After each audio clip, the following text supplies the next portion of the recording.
I realized that like the movie shows you the way that it wants to be made. And what I mean is that I have all of these shots planned for a certain scene, right? In the living room set.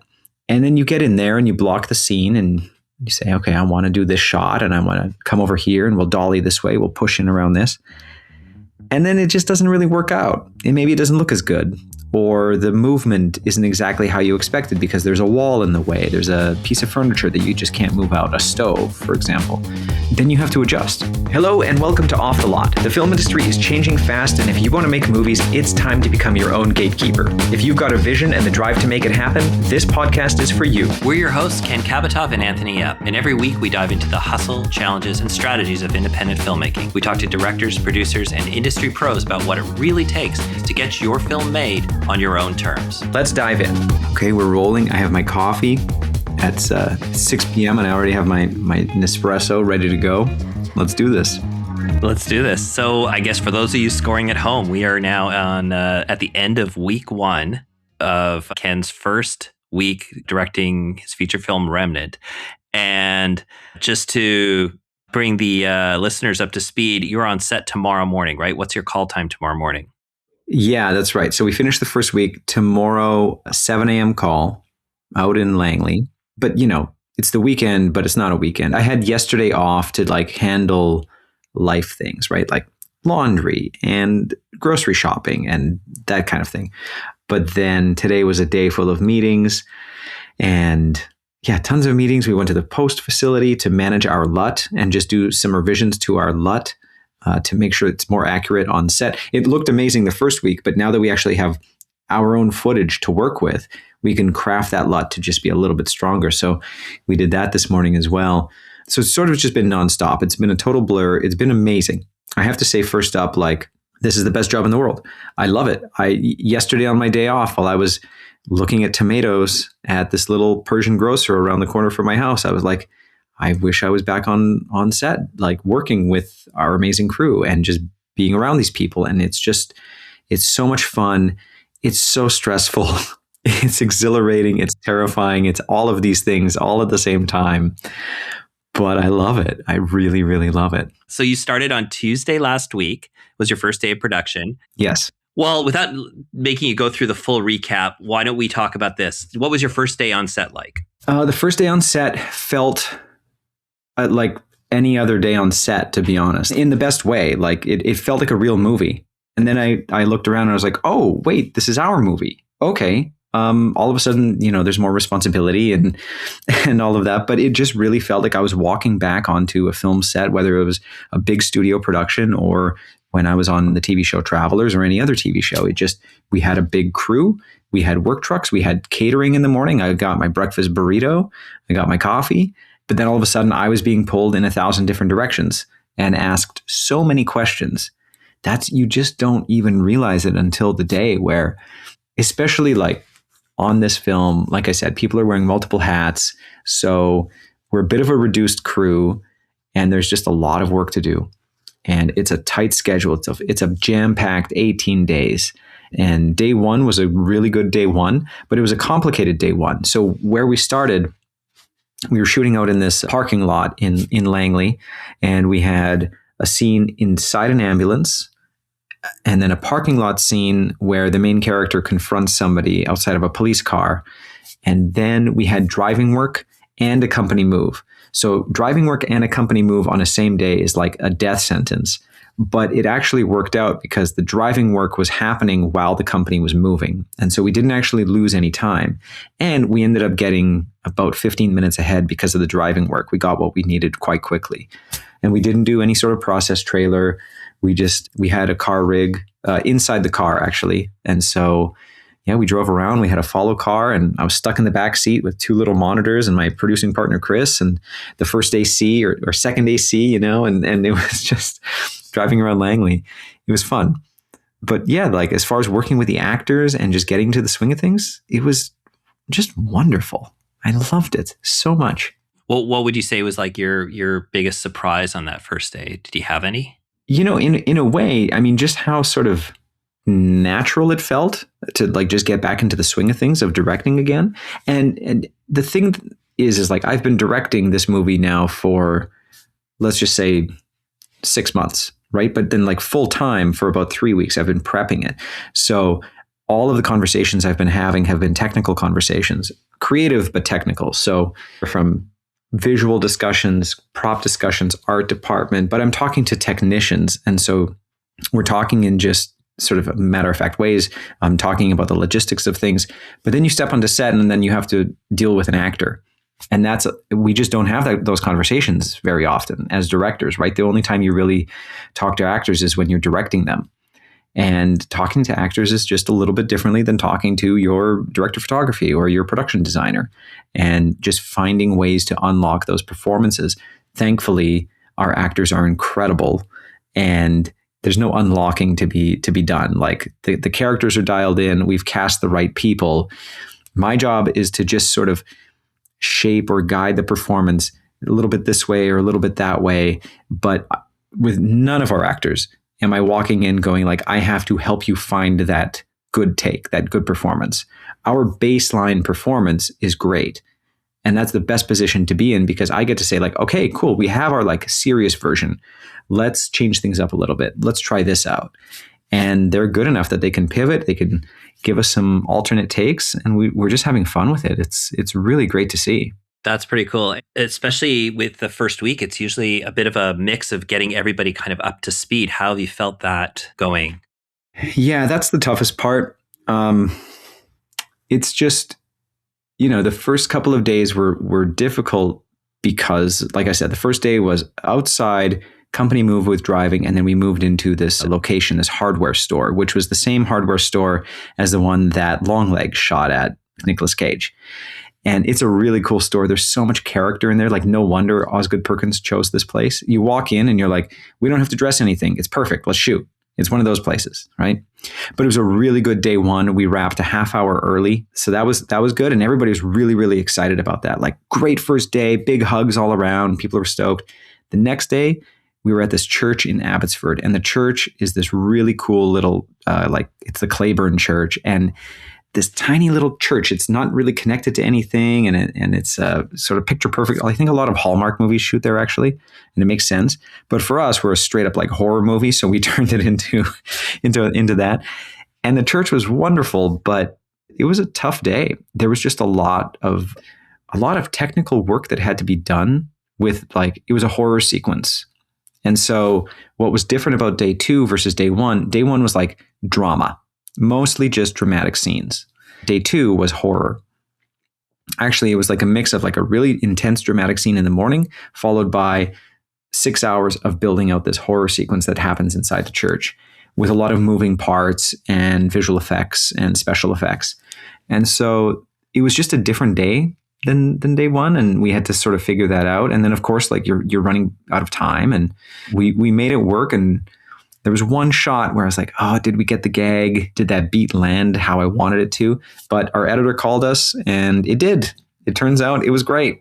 So that was reassuring, And then day three, 4, and 5, we went to our key location, to our main location, the house out in Langley. And we're there now in total, we're there for 14 days. So I guess we're there for 11 more days. And we're basically treating it like now it's our home base, it's our studio. And we were there until day 16. And then day 17 and 18 are at the Canopy Studios.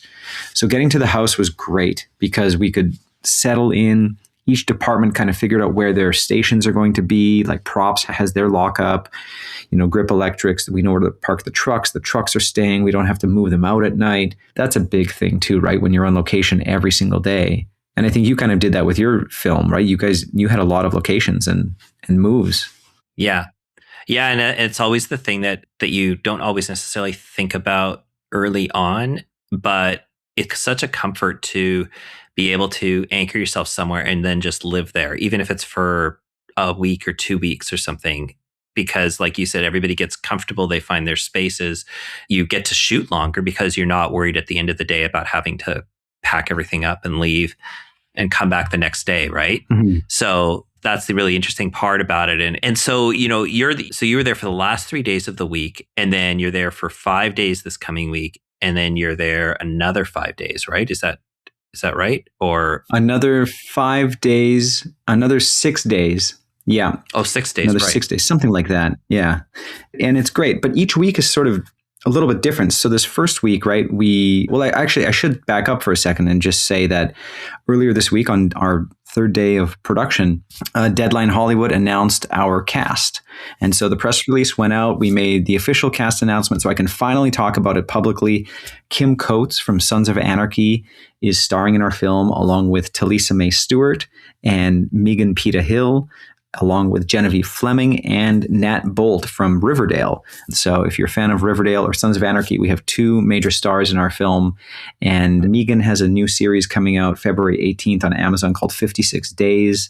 Yeah, Talisa, I've worked with on a couple of short films in the past, and we just knew she'd be perfect for this role. And so we wrote this role for her, essentially. And it's just a dream that we all get to work together, and we got the cast that we really, really wanted. So I'm very excited about working with everybody. Yeah, that's a pretty all-star team right there. Like that when I read that in Deadline Report, that I was like, oh, wow, this is a pretty good cast. And it feels good to like finally let that out of the bag, I'm sure. Yeah, it really does. And yeah, we're just so lucky. Look, for a movie our size, we're not a big movie by any means. And for us to get people to come and play in our sandbox for a little bit, it's not like we can afford to pay like George Clooney rates. You know what I mean? So that's also a testament to the great script that Chris wrote and our team and just the people we have on this film. Like I say all the time, we're punching above our weight. We are just so thrilled to have the crew that we have, because we were looking around the other day, and I basically, as far as department heads go, I basically have the same department heads that you would have on a $30 million studio movie. And we're a sub $2 million Canadian indie.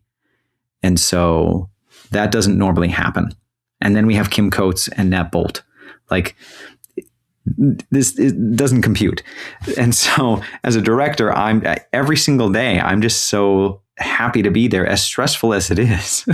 I'm having the time of my life. Today's like Monday before the beginning of week 2. And we met up with Kim today. He just flew in last night. So we met up with him for a couple hours to just talk about the first couple of scenes, or the first couple of days and each of his scenes. And it was just awesome. He gets the script. You should see his script. The whole thing is just noted to death, like all of his little subtext, reminders, all of these highlights, and he's into it. It's really, really cool to see. And I work with him for the first time tomorrow on set, and that'll be exciting.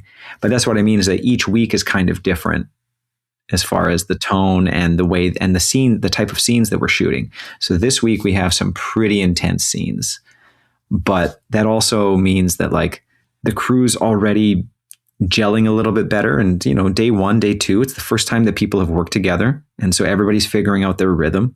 And by the end of the week, it was great. Our last scene up on Saturday, which took about 5 hours, it just really felt like everybody was working really, really well together. So what would you say has been the biggest unexpected surprise from this last week, or a big unexpected surprise? Well, going into this week, I sort of knew what was going to be, or how this was going to go, as far as my job and my responsibilities and my duties. You just get pulled in 17 different directions at once, and you have to answer all these questions, and there's just no time to go to the bathroom, honestly. Like, I went to Crafty once to get a snack, and then I overheard on the walkie, like, where's the director? We need the director on set. And so I had to run back and approve a shot. And so it's madness. That's not necessarily the surprise, but I will say on one of the nights, day 2, we blocked this scene at the end of the day, and we had maybe an hour to get this scene. And it's like in this little basement suite set at the back of the church. And Talisa's character walks in, takes off her coat. She's exhausted from her day, and she's supposed to, walk in through the door, turn on the light, take off her coat, hang the coat, and then just have this moment of exhaustion. And we rolled camera. She came in, she took off her coat, but she forgot to turn on the light. And it was this moment of this was movie magic. She forgot to turn on the light, but she walked into a light that was coming through the window, and it just lit her perfectly. And the scene looked so much better. And me and the DP, Leo, we looked at each other and we're like, this looks amazing. This is great. And Leo's like, yeah, thank God she forgot to turn on the light. She made this mistake. And then we kept it that way for the next take and the next take. And so that's not to say that like that was a surprise, but that was the moment where I'm like, this is what AI can't do. AI can't capture these magical moments. And it was literally a mistake that Talisa made on camera when we were rolling. And that's how we discovered the look of this scene. And we couldn't have planned for it, right? It just happened. And to me, that was the moment of like, oh, yes, this is what it's all about, is when you hit record, you don't really know what's going to happen. Well, no, and then that happened multiple times with performances, right? Where just the actors give you something that you didn't ever really consider being a part of that performance or sort of a piece of that character. And then that actually has inspired a whole bunch of these other ideas that we can run with now for the rest of the shoot. And we've already adjusted scenes later in the schedule to accommodate some of these changes that have happened on set. And that's just something that we couldn't have planned for in prep. They just popped up, and they're just these magical moments that stare you in the face. And so you got to embrace them. Yeah, there's that old adage of, the film is made 3 times. You make it in, you write the script, then you shoot the script, and then you edit the movie. And these happy little accidents, if you will, in production are really the spice that kind of makes the film what it is. But you can't plan them. You can't sit there and say, well, let's look for those unexpected spite here and blah, blah, blah, blah. It just happens. And it happens whether it's a mistake or not even really a mistake. It's just, this is what happened in that moment. And you can't replicate it 50 times and get the same result. You just have to embrace the moment and go, you know what? We got magic that moment. And that's what's going to make the film better, or elevate the film better, or give you some inspiration on how the rest of the film is going to be shot, which is really amazing. Yeah. One other sort of surprise, I suppose, or unexpected thing was, I realized that like the movie shows you the way that it wants to be made. And what I mean is that I have all of these shots planned for a certain scene, right? In the living room set. And then you get in there and you block the scene and you say, okay, I want to do this shot and I want to come over here and we'll dolly this way. We'll push in around this. And then it just doesn't really work out. And maybe it doesn't look as good. Or the movement isn't exactly how you expected because there's a wall in the way. There's a piece of furniture that you just can't move out, a stove, for example. Then you have to adjust. But then even going through the scene, you go, well, we got the medium shot. And actually that medium is closer to a medium close-up. We don't need the close-up for this. I'm not going to use that shot anyway in the scene. So you're constantly adjusting. And we know that that's part of the process. But now that we have the first week out of the way, we know how to work inside this house. And so now every night when I go through my shot list, I'm like, oh, we don't need that shot. We don't need that shot. We don't need that shot. I can combine this shot. I know that this room is small enough that if I dolly from over here to over here, it's going to be quick. I can get 2 pieces of coverage and I can maximize our setup, take this down to 1, and B-Cam could go off and leapfrog and get us another shot. Every day is just polishing, and we do postmortems at the end of every shoot day. Like, how did that go? How are we going to be better tomorrow? And yeah, it's just been this constant evolution. It's pretty sad to me, actually, that it's only an 18-day shoot, because I feel like I could do this forever, but I just would love like a 40-day shoot to like really get into the swing of things, and pick up that rhythm. It's going to be over before I know it. Yeah. And isn't there that moment where, and I don't know if you've had these scenes yet, but there's some scenes I know from having written a script that we made into a movie where you labored over for like days, weeks, months, or whatever. Like you just wanted to get it right and trying to figure it out and workshop it and all these other things. And now you've shot it and it's done and it's in the can. Have you had any of those moments yet where like there's some scenes that you were really looking forward to filming and now they're complete? Yeah. The scene that we shot on Saturday night, which was our day 5. And that was a really, really fun dinner scene where she's sort of being tormented by this entity that's in the house. But it was also a mix of comedy and horror. And generally our film is like quite dark, quite serious. But to make those serious moments land and to make the horror land, you need levity in the story, right? The funny makes the scary scarier. And so this was one of the funnier scenes. And it was just a lot of fun to shoot. And it's something that I was really excited about shooting for a long time, because we're utilizing certain camera tricks within the scene and the way that this was all going to be cut together. And on the day, it was better than I could have imagined. it worked. Everything worked out so perfectly. And then props came in with a couple ideas about the food and the wine that she had at the dinner table. And I was like, okay, this is like everything is working the way that it's supposed to be, but like even better. And so that was great. Like walking out of there on our day 5 at the end of the day was just so fulfilling. Everybody seemed to be in a really good mood, and like people were laughing. The crew was laughing during the takes. It was great. And I guess as an assistant director, I have to ask the question, are you on schedule? Yeah. We had to move one scene to next week. It was a little too tight to make it work. The reason is we were running out of daylight. On Saturday specifically, it was a very cloudy day, but like a really dark, cloudy day. And we just lost too much light in the afternoon. We didn't have enough time to put more lights outside to pump through the windows before we would have compromised this larger scene that had to be at night. And so we made the call, okay, we can move scene 55 to Wednesday, which is actually sort of a lighter day. And so it accommodated the schedule. So we are still on track, but we did have to push a scene forward. Yeah. But we've been making our days every single day. We haven't dropped any shots so far. We don't have like a bucket of insert shots that we have to collect so far. That might happen this week. But at the same time, one of the ways that we're working, which I really, really like, so we have 2 cameras. We have A cam and B cam. And in those moments where the 2 cameras can't work together and shoot simultaneously, B cam will already be setting up for the next frame. But the other thing that we can do is, so say we're shooting downstairs in the living room and we have a scene upstairs for the afternoon, B-cam's already upstairs getting set up for that first scene. And our lighting team is already sending a couple people up there to start throwing up lights, some grip gear, and that way we can start to stay ahead of things. And it's a really great way to work if you can make it happen. Not every indie film can afford 2 cameras, but I swear by it now. I think it's a necessity. And it just gives you more shots. Like so many times this last week, we ended up getting extra shots that we had scheduled just because we had B-cam that was around picking up free shots, things that weren't scheduled, but B-cam could get an angle. So it's like, oh yeah, let's just get a tighter shot of that. Like, let's get a wider one of this. And it wasn't scheduled, but it actually worked out and it might make the edit.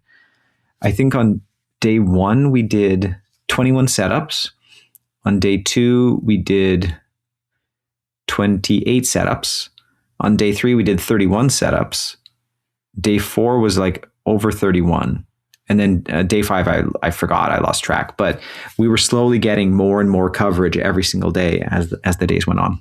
That's really interesting. That's a great position to be in because you sort of feel like even though, you're using up your whole day and everything, you're getting some bonus stuff every day that it makes you feel good about going into the next week because you already feel like you're kind of playing with a little bit of house money. You mentioned the driving work on day 1. What would you say has been another sort of big logistical or creative challenge that you have faced so far in these first week? The biggest is it's the lighting setups for actually not so much the first floor. The living room is relatively easy to light, but it's the second floor stuff. That just takes a while. Unless you have enough money to rent the larger lifts and multiple lifts to get lights up there, it's just difficult and it just takes time. And we don't have much time. We have to move so fast.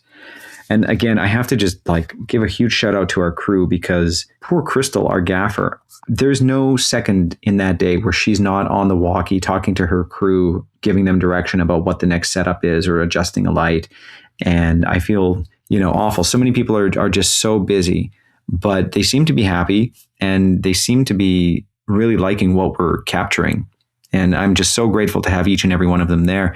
I hope that it can lighten up a little bit. And we're working on hiring a few extra, bodies like grip and electric to alleviate some pressure. Because now we're seeing where the pressure points are, right? Oh, okay, we have a big setup in this scene. Well, we actually know that that's going to take a minimum of 45 minutes to set up. Now we know that, right? So we're for week 2, we're making those adjustments. And that's normal. That's part of the process. You have that freedom too, again, by being at that location, you can start to look at, okay, we've timed out this room or this floor or this area of the location takes X amount of time to work on. Is that changing or getting you to start thinking about scheduling the rest of the film a little bit differently just to kind of take advantage of some of the easier setups or some of the more fluid ways to keep the project moving at a good pace? Yeah, the schedule is pretty good how it is. And what we're doing to accommodate the amount of time that we have, which isn't enough. Like, I'm starting to think that this is like a 20-day movie that's packed into an 18-day schedule. And so we can't really change the schedule too much. We're also locked into cast availability and certain elements like that. But what we can do is change the script. And I'm not talking about changing the story or rewriting scenes. I'm just talking about simplifying beats. Maybe a character doesn't have to interact with an object, which can save you a piece of coverage, which is potentially a half hour, right? So I look at a shot list now, I look at our schedule, and I now know how long it's going to take to get about 4 setups. Most scenes are going to be between 2 to 5 setups. Depends on the complexity of the scene and if there's an insert of any kind or some sort of an interaction between a character. You really just got to watch out for, like, if a character has to pick something up or they have to walk across the room and look at something, that's going to be 3 shots. There's really no way around it unless you do it as a oneer, but that oneer may not actually just work for that sequence. And so if I can eliminate basically 3 to 4 shots a day out of my shot list, that's going to save us potentially an hour and a half. And then I can get us down to an 11.5-hour camera day. That's my goal. That's what I want to hit. So that way it's like, if you start at 7 a.m. with a half-hour lunch, you're wrapping at 7 p.m. And that would be my goal for this shoot. Your goal is 11 to 11:30 hour day. Yeah, 11.5-hour camera day. Yeah. So we would wrap at 7 p.m. on a 7 o'clock call. And if we can do that, I'm happy. We have the leeway to go to 12, like budget-wise. That's fine. But I also don't want to kill my crew. So, it's on me to be economical and tell the story as simply as possible, but also as effectively as possible, and minimize our setups. Because what that also means is that I get more time for to work with my actors. So sometimes I only have time for like 2 takes, right? Luckily, my actors are good enough that they can nail it in 2, but sometimes I need to go to 4. I think one time I went to like 6 takes. That was actually on day 1. And even that was sort of like, that was like part of a pickup shot. We only did half the take. But generally speaking, I'm getting everything in about 2 or 3 takes. The other trick that I do is if I'm running out of time, I don't cut. I just reset. I do a series, and that just keeps people in the zone. And we just do it over and over and over again. And then I can usually get about 3 or 4 takes out of them if we just do a series, depending on how long the scene is, of course. Interesting. Is there anything from this first week that has changed your perspective on how you're directing this feature versus the shorts that you've done? It's a good question. I think I'm just better at giving direction to actors. I've practiced that and tried to just remind myself of the type of language I should be using when I talk to actors. And I'm trying to use a lot of verbs. Talking about emotion doesn't really help because that's not something that's really that actionable. Like, you're frustrated, right? Okay, well, what does that really mean? Frustrated could be so different to mean different things to different people. But if I say, okay, in this scene, I want you to treat it like a confession to a priest. Well, if I tell them to confess, that's going to change their delivery. And then that's going to be their version of what a confession is. And then that allows me to actually, that's a piece of direction that works. Or in this scene, flirt. I want you to flirt with him. Okay, now they're gonna flirt. But if I say you're in love with him, okay, or you want to go on a date with him, that's much different than flirt. Actually flirt in this scene. And then the lines change and the delivery will change. And so verbs help a lot. Stating facts about the character helps. Just backstory facts, like this is true. This is true to your character. So take that with you as you go through the scene. Imagery helps. Think of this moment that your mother left you when you were 8 years old, that type of thing. Yeah, there's so many different little ways to do that. And then as far as process goes, I always thought I was like a binder person. I needed my binder with my papers and my shot list and everything. But no, I've switched over to the iPad fully. And so I have my script that's marked up with my iPad in Scriptation. I have that. I have my one-liner. I have my shot list. And I'm pretty self-sufficient that way. It's worked out really, really well. That's pretty cool. So you're sort of discovering your own sort of style in this first week that you can carry forward for the next 2 to 3 weeks. Yeah, and certain things that, like, again, I'm just trying to maximize my time as I go through this thing and make sure that I have all of the information at my fingertips. And so the iPad seems to be the best thing that I've purchased in the last year that's really helped me out until it runs out of battery. But luckily, I can plug in. They'll help me out. Is there anything that you sort of expected to happen that you've realized isn't going to be the way you thought it was going to be? In terms of the production, or in terms of like the story and the movie and like what we're capturing? Yeah, I guess in certain ways, maybe there's two questions there. It's, one is, I guess, about the story, but just also in terms of just like the feeling on set or how a scene was going to work that you thought was going to work a certain way, but didn't work, but worked a different way. Yeah, like we shot on day 4, the opening of the movie. And this is actually also one of those scenes that I've been sort of thinking about a lot. How are we going to pull this off? There's a major stunt, and it's the opening of a horror movie. It has to be scary, and just all of these elements that are factored into that. Not only that, we had about 15 minutes to shoot the master for this scene because we had to shoot it at blue hour. So blue hour is that time, basically that twilight hour, when it's overcast and the sun's going down. And it looked amazing because we actually got it. Like we planned our entire day around this, and we had a 15-minute window, and we managed to do 3 takes of this master, and we got it, and it looks amazing. But in that scene, our one of our leads, Genevieve, she just brought a really interesting approach to what this character had to do, this sort of like physical twitch type thing. And because I kind of knew what I was hoping for or what I wanted out of that, but we talked about it, but I never really saw what she was going to do. And then on the day I said, okay, let's see it. Like, what do you got? And it was great. And it's something that I just never really considered. And it works perfectly. And so that's one of those things that we're now going to take, further into the movie and develop even more. And so I have faith in my cast. I feel like they say 90% of directing is casting. And I think that's entirely true. If you just have to hire the right people, that goes for your actors and that goes for your crew members, right? And if you, not that this happened at all this week, this is, just a sort of a story about another project. But if you have doubts about somebody, and if you think they're not up for the task, or you're not getting along, they don't really see your vision, you got to cut them loose.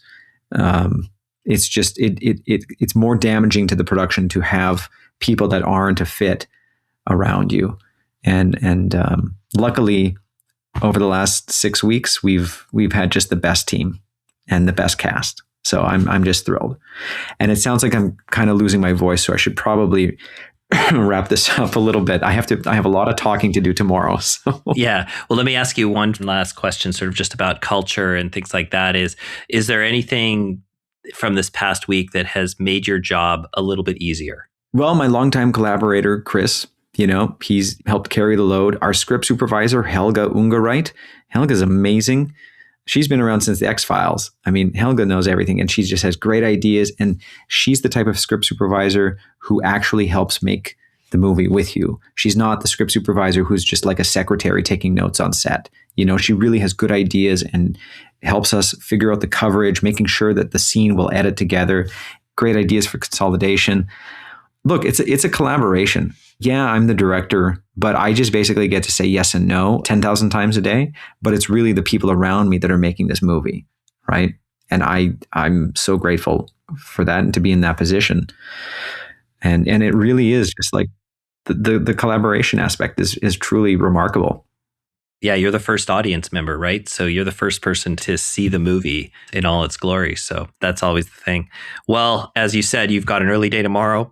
You've got to save your voice. So why don't we pause it there for this week, and we'll pick it up again next week for the recap of week 2 and your first week on set with Kim. Yeah, first week with Kim, and we're going to be shooting the finale as well this coming up week. So we'll dive into all of that. It'll be a lot of fun. Fantastic. Well, all the best, and rooting for you over here from the Monday morning quarterback chair. All right. Thanks, Anthony. I'll talk to you later. All right. Bye. Have a great week. Bye-bye.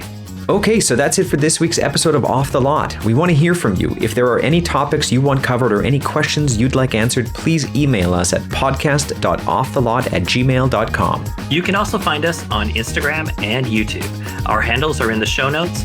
Be sure to like, follow, and subscribe. And share this with your friends. See you next week.